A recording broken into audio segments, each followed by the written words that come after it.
Can you speak to us more about that point of your life when you were trying to do something but not able to reach there? Sure, of course.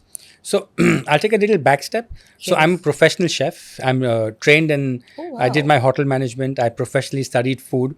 I also had a passion to cook.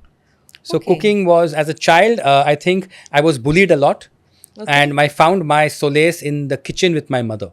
So as a young child, as a young adult, I mean early teens, and in fact even before that, because I was bullied, I had no friends to really play with. My I found my friends became comic books, and of course at that point of time, my mother, because I would spend time with my mother. As I grew older, things started changing, but at that point of time, my childhood was all about cooking, sitting with my mother while she cooked, and my mother is a passionate cook. I think Wow. her love language is food. So if you tell her that, if I tell her, Mom, I'm not well, she's like, let me cook for you. That's my mother's love language. We're Punjabi, so food is an integral part of our house. Yes. I grew up with food, and then somewhere I started as a chef in the Taj, did enjoy it, Wow. moved into other areas.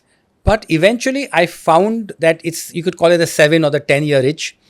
I said, kuch to karenge khane mein. Because, I was known as the guy about food. And I started for me, restaurants was as natural to me as healing is to you. So I said, great, this is what I would love to do because I'm passionate about food. I always talk about food. I'm surrounded by people who love food.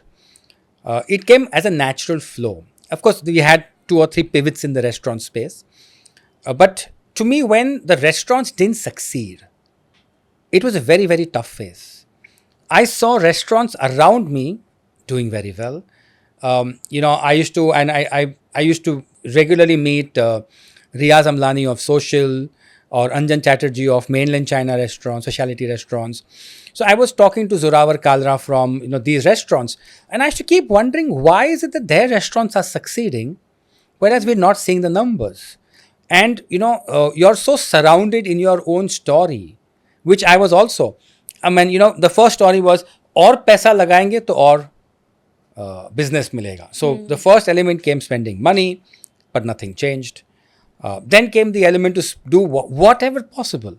We hired marketing consultants, we changed our menus, we tried everything, we tried newer locations, but at the end of the day, we weren't getting the numbers we wanted to see. There was a time, that's what in fact got me introduced a little to therapy.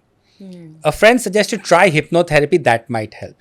So I was like, boss, this all doesn't work. Nothing, all this energy work is all bull.